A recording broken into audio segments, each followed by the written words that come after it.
Cuban government, the U.S. Chamber of Commerce, and the new U.S.-Cuba Business Council.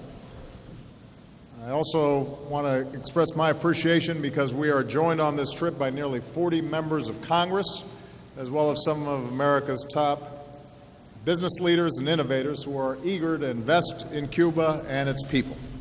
And most importantly, I want to welcome all of the extraordinary entrepreneurs, men and women, who are here from across Cuba. Now, I'm not here to give a big speech. I'm going to do that tomorrow. What I really want to do is hear from you and have a conversation about what we can achieve together. But I do want to begin by stepping back and talking about the forces and hopes that bring us together here today. Now, in many ways, the history of Cuba can be understood through the labor of the Cuban people. For centuries under colonial rule, and then during decades of American involvement, the toil of the Cuban people was often used to enrich others as opposed to the people who were doing the work. And then for much of the past half-century, it was virtually impossible for Cubans to operate their own businesses. But in recent years, that's begun to change. To its credit, the Cuban government has adopted some reforms. Cuba is welcoming more foreign investment. Cubans can now buy and sell property, and today many Cubans own their own homes and apartments. It's easier for Cubans to travel, to buy a cell phone, for farmers to start cooperatives, and for a family to start their own business. Now, the United States has been proud to help. Shortly after I took office, we said that Cuban-Americans could send unlimited remittances to their families here in Cuba, and we allowed Cuban-Americans to visit more often. Across this island, Cubans have used those remittances often to start businesses. And when Cuban-Americans come visit, they often bring supplies and materials. We also made it easier for Cuban entrepreneurs to import and to export. And since we've made it easier to travel to Cuba, a lot more Americans are visiting the island. You may have noticed. So the Cuban economy is beginning to change, and just look at the results. Groups like Cuba-American are training a new generation of entrepreneurs. Today, about 500,000 Cubans, including some of you, are proud cuentapropistas, running your own restaurants, cafes, beauty salons, barbershops, or working as artists, seamstresses, and taxi drivers. Your businesses now employ about 1/3 of the Cuban workforce. With help from services like Airbnb, more Americans are staying at your casas particulares and eating at your palandradas, like my family did last night. The food was really good, even if my Spanish is not that great. Those of you who run your own business knows what this means. You can earn a little more money for your family, you can provide more for your children, and then there's the pride that comes from creating something new and improving the lives of those around you. And that's the power of entrepreneurship. It's about self-determination, the opportunity to forge your own future. It's the belief that even if you don't have much, maybe just a kitchen or a sewing machine or a car, if you're willing to work hard, you can make your own way and improve your situation in life for the next generation. It's the spirit of youth, talented and driven, daring young people like so many of you, ready to make your mark on the world. It's an investment in the future, because as we've seen in America, businesses that start small, even in a garage, can grow into some of the world's most successful companies and change the way we work and the way we live and connect with each other. That's the spirit of entrepreneurship, and that's what we're encouraging here today. Because Cuba's economic future, its ability to create more jobs and a growing middle class and meet the aspirations of the Cuban people, depends on growth in the private sector, as well as government action. And it's not easy. In the United States, we work to help entrepreneurs and small businesses get the resources they need, because it can be a struggle to get a new venture off the ground. Around the world, we help young people and entrepreneurs access training and skills to put their ideas into action. And here today, you're talking about the challenges you face as entrepreneurs in Cuba. Now, many of the changes that our two countries have already announced, including today, will help you to meet some of those challenges. More Americans coming to Cuba means more customers for your businesses. More Americans using the dollar will mean that they will spend more as well. There will be more channels for you to import supplies and equipment. More Americans will be able to buy your arts, crafts, food, Cuban origin software, as well as, of course, Cuban rum and cigars. We also know that around the world, entrepreneurs flourish when there's an environment that encourages their success. When professionals like architects and engineers and lawyers are allowed to start their own businesses as well. When entrepreneurs can get loans from banks, capital to start and expand their businesses. And then we need wholesale markets where you can buy supplies. And when there's a single currency and a modern infrastructure so you can get your goods to market and import supplies. And perhaps most importantly, when everybody has a chance to succeed, including women and Afro-Cubans. These are all areas where the United States hopes to be a partner as Cuba moves forward. And I can tell you, one of the reasons I'm so confident in the potential of the Cuban people is because you have some important advantages.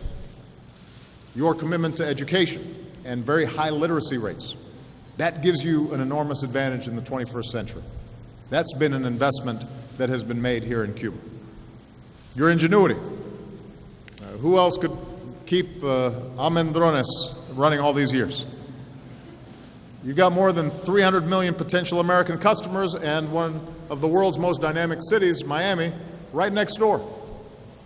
And you have more than 2 million talented, successful Cuban-Americans, some of whom joined me on this trip, ready to invest in you and help pursue your dreams and have deep family commitments and deep roots in Cuban culture. So I'm absolutely convinced if just given a chance, more Cubans can succeed right here at home in the Cuba that you love. So I'm here today to say that America wants to be your partner.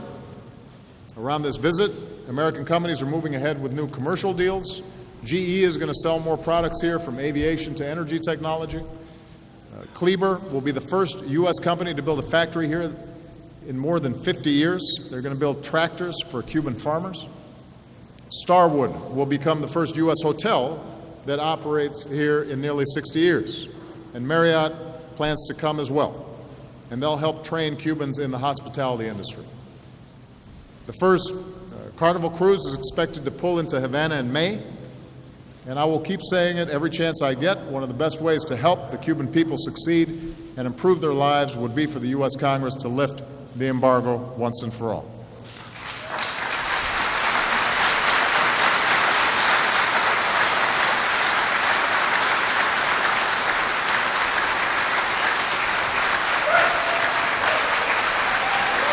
And you know,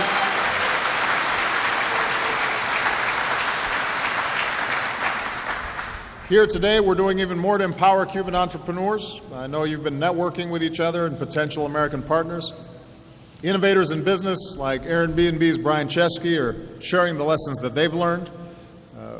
We've got a shark here named Damon John. For those of you who don't know, there's a show in America called the Shark Tank, which is an outstanding show where on television, young entrepreneurs bring their ideas and present them.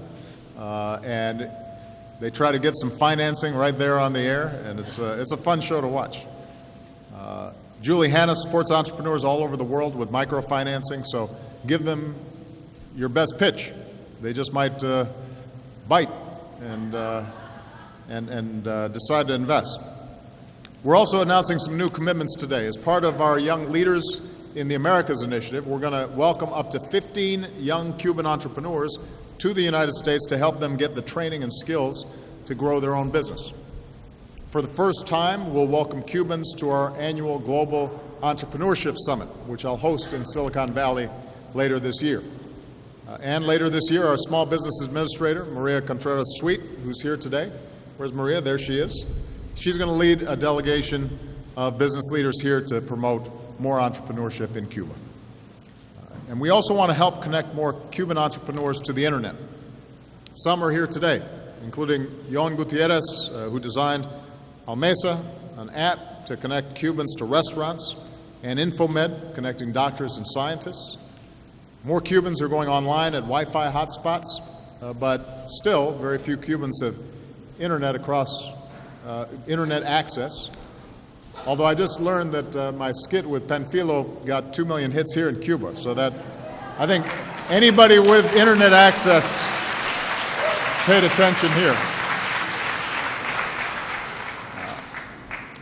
But in terms of internet access, even those who have it often are using old dial-up connections that can be expensive and slow. I don't even remember the sound of the phone when it went, so new technology has come and we need to bring it to Cuba. If we had internet, and one Cuban entrepreneur said, we could really take off.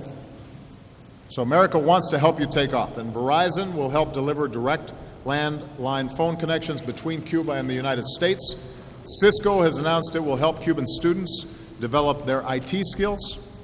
The American high-tech firm Stripe is partnering with Merchese, a startup circle here in Havana, to help Cubans start ventures and do business online.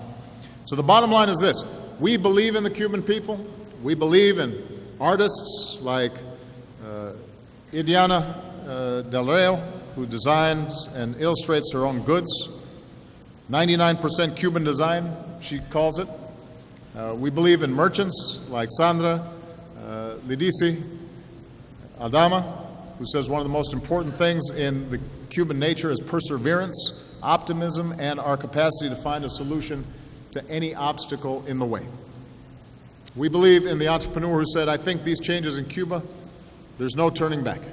And another who said, this opens us up to the world. And one who also said, just give us the chance. Just give us the chance.